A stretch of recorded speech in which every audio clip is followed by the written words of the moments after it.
Alright, so let's talk about Elon Musk and his offer to buy Twitter, because there's a lot to discuss here. This is a pretty interesting thing to happen. A lot of people are actually quite happy about it in hopes that it happens, but we gotta discuss every side of it happening.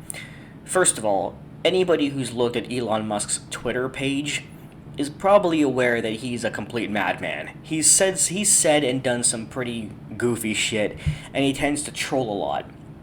So some people don't even really know if he's serious. But if he was, this can be a good thing. His ultimate goal, supposedly, is to restore free speech to Twitter. Now, a lot of people will say, because they are right in a technical sense, that of all social media platforms, most censorship takes place on Twitter. Now, what I can tell you is that they are all technically equal because they're all monopolized. Twitter, Facebook, YouTube, and Instagram are actually monopolized, where they all have and share the same algorithm, the same levels of censorship and hiding content. The only thing that YouTube does that the other ones don't is that YouTube deletes comments. Twitter and stuff will suggest you delete your comment, or they might ban your account or delete your comment, but they won't auto delete your comment just when you type it. So here's the first question. Does Twitter in fact have the highest amount of censorship? Honestly, the answer is no, and I'll tell you why. You see, the most censorship actually comes from YouTube, but the reason why it would appear that the most instances of censorship come from Twitter is because there's more things on Twitter. Let me explain what I mean. There are far more tweets on Twitter than there are videos on YouTube. When it comes to censorship on YouTube, you have to censor individual videos one at a time, right? And a video can range from 10 seconds or 1 second to hours, right? But when it comes to Twitter, the reason why there are so many more tweets is because each tweet is only 140 characters. So with less space on each tweet, you end up with more tweets because they're all broken up. So if they're going to censor something, there's a lot more things to censor.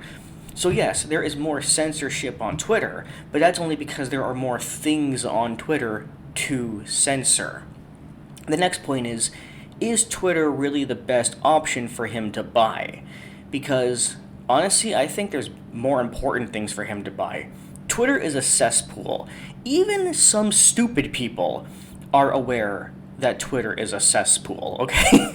The amount of people who have left Twitter because of what it is actually higher than the amount of people who have left YouTube, Instagram, and Facebook for the exact same reason. Because that's where stupid people literally hang out, okay? Blue check marks live on there, and as we know, Twitter literally gives the blue check mark to anybody who has enough brain damage to say stupid things, follow the media, follow the narrative, repeat the narrative, and so on. But is Twitter the best option? I personally think it's not, because a lot less people care.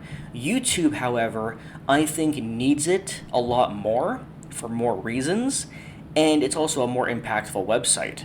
I think that the content you find in YouTube videos is something that's a lot more visible and worth watching than a tweet or a short video uploaded to Twitter. Additionally, YouTube has more problems with its algorithm. They delete videos, they delete channels, they ban you for saying something that they don't like. They will delete you for the type of videos that you're making. They will literally scan your transcript of the video and ban you just for specific words you have said. They auto-delete comments. And that's not all. There's a lot more things YouTube does. And I think those things would be a lot more worth Elon Musk's time if his ultimate goal is to stop censorship. But let's take a look at a few things that he's recently said, shall we? And a good sign as to whether there's free speech is someone you don't like allowed to say something you don't like. And if that is the case, then we have free speech. And it's damn annoying when someone you don't like says something you don't like. That is a sign of a healthy, functioning, free speech situation. He's absolutely right, and this is something that I myself have advocated for well over a decade. And I have by the way, speaking of which, I actually have a really great FTR, which is recent, called the importance of civil discourse, where I talk about exactly what he just said, which is that websites like Twitter, Facebook, Instagram, and YouTube need to stop censoring people just for having opinions or stating facts that other people simply don't like. Everybody should have the right to talk. It doesn't matter if somebody says the most factual thing on the planet or the most wrong thing on the planet. Everybody has the right to speak their mind and say what they want without fear of being attacked or hurt or banned or whatever. And that is something that is literally gone from our society. As a matter of fact, the very concept of just being able to speak your mind, regardless of what mind that is actually considered a bad thing. We now live in a world where it's considered a good thing to push people down that you don't want to hear from. People that you don't agree with, viewpoints that hurt your feelings. That's actually considered the good thing. But simply letting people talk, exchange ideas, and tell opinions, that's considered the bad thing. That's our modern world, and Elon Musk wants to change that. But let's move on to some other things. We need to look at some evidence actually involving Twitter and the kind of things that they have done over the years. Here's a flashback of an amazing investigation Project Veritas did into things Twitter has done, and this is from 2018. Take a look, because this is true. The idea of a shadow ban is that you ban someone, but they don't know they've been banned because they keep posting, but no one sees their content. So they just think that no one's engaging with their content, when in reality no one's seeing it. You just sort of turn off all of the features for them. So like, they still see everything, it's all there. You can like it, you can favorite it, or you can like retweet or whatever. But at the end of the day, no one else interacts with no one else sees what you're doing. So all that data is just thrown away. It's risky though. Let's say for the pro-Trump thing, and I am anti-Trump. I ban this whole account. I go to you, and then it's at your discretion. And if you're anti-Trump, you're like, oh, you know what, Mo was right. Let it go. You know, it's a lot of bad press if like, you know, people figure out that you're shadow banning them. It's like unethical in some way. It's not ethical in some way. It's just straight up unethical. If you didn't really follow what he was saying, or you didn't understand the words he used, I'll just quickly give you the simpler version. Shadow banning is effectively completely removing somebody. So let's take YouTube as an example. Me, for example, now I am shadow banned. I've been shadow banned since like 2014, and that's why I can't grow on YouTube. Shadow banning essentially means that someone like me, if you type in my exact video title, I do not appear in the search results, I don't appear in the related videos, my channel is completely hidden from everybody. You will only find me out of like dumb luck, or someone sent you my video through a share or something. Or you're subbed to me, obviously, but you had to find me first, right? So channels like mine, because I talk so much facts and I expose people like this, YouTube said, fuck Matt's FTR, hide his channel. And just like he said, the way they do it is you're shadow banned where you don't appear in any kind of result searches, but the user, in this case me, doesn't actually know that I'm shadow banned because there's no literal indicators. The only indicator is somebody literally saying to me, hey Matt, I was trying to find your video and I couldn't find it. I wonder why. Other than that, there's no actual literal indicators. There's no red light saying, hey Matt, you're shadow banned, here's why and here's how. There is nothing. So this is what you saw in this video was about Twitter, but YouTube does the exact same thing. And that's why it's important to note that this is not all about Twitter. Twitter does it, yes. But YouTube, Twitter, Facebook, and Instagram are monopolized. They all do the same thing. So here's what it all comes down to. Does he want to buy Twitter? Probably. Will he? I actually don't think he will. And again, it's the same type of thing, if you're wondering why. It's because they're monopolized. When Twitter turns down a $43 billion offer, it's not because they don't want the money. They fucking do. But I think the higher-ups who monopolized all this shit with YouTube, Instagram, and Facebook, they basically said, if you lose control of Twitter, it's not as simple as losing control of Twitter.